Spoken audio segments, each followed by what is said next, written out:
Yo, what is really good, my dudes? Today is Monday, April 15th, 2019, and we got another RuneScape update for y'all. Today, we see the release of the Easter event, so without any further ado, let's jump right into the video. Let's go.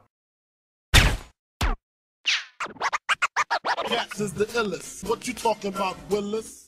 Alright guys, this year's Easter event is known as the Gilded Eggstravaganza. This year it's going to be hosted in Lumbridge and features an Easter time feat in which the guilds of Gielinor have turned up to show off some of their particular wares. It's your job to help out each guild to show off in the feat itself to win a special prize. Now this is a temporary Easter quest, and it includes helping out the cooking guilds with a cake pie, helping out the fishing guilds creating a sword charcuna, and helping out the crafting guilds with making an elaborate ornate egg. Keep in mind that you do not need to be a member of any of these guilds or have their levels associated with entering any of these guilds to take part in this quest. So anybody should have access to the Gilded Eggstravaganza event. Again, this is located in Lumbridge in the Crater, so head on over there. Go ahead, check it out. With this, they're adding the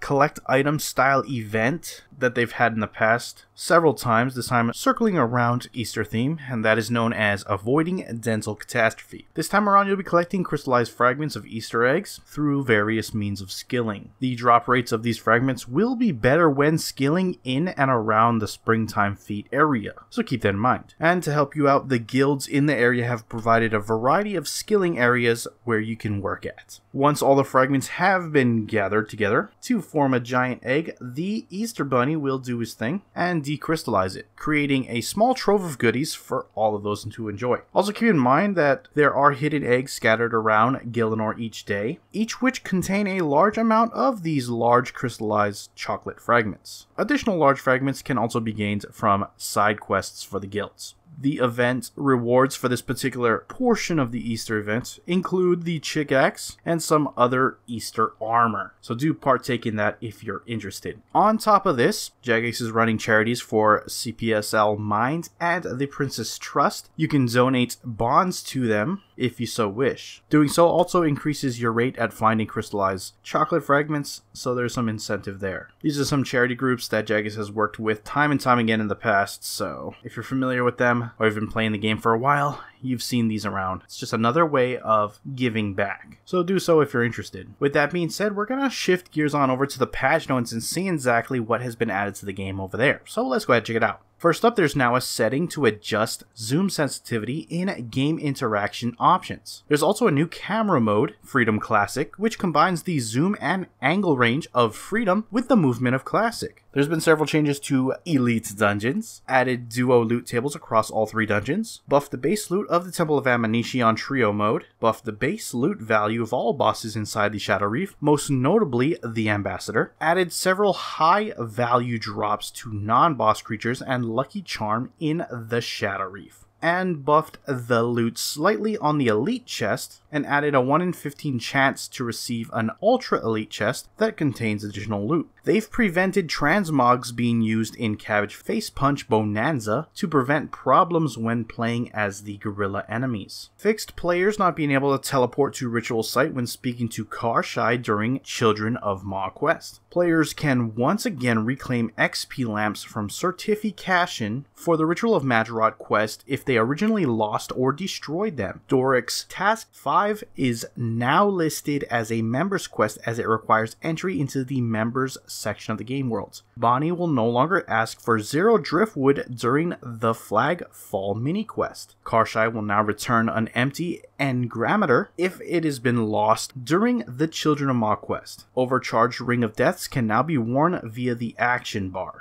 The Pyromatic perk will once again correctly give XP for all logs burned when it triggers. Prevented bushy magic beans attempting and failing to grow wishing well bushes. Fixed Horde Stalker ring not teleporting to multiple locations despite having the required level. The Arc Journal can once again be used to teleport to Port Sarim before unlocking the Arc Teletabs. And finally, updated examined text for Globetrotter arm guards. That is it for your patch notes. Links to everything discussed in this video will be down in the description below. If you want to head over there, check them out for yourself, go on and do so. With that, I'm going to wrap up the video. If you have enjoyed it, hit that like button. If you're not subscribed yet and you want to stay up to date on all things RuneScape related, then hit that subscribe button. Anyways, I appreciate you watching. I am out. Peace.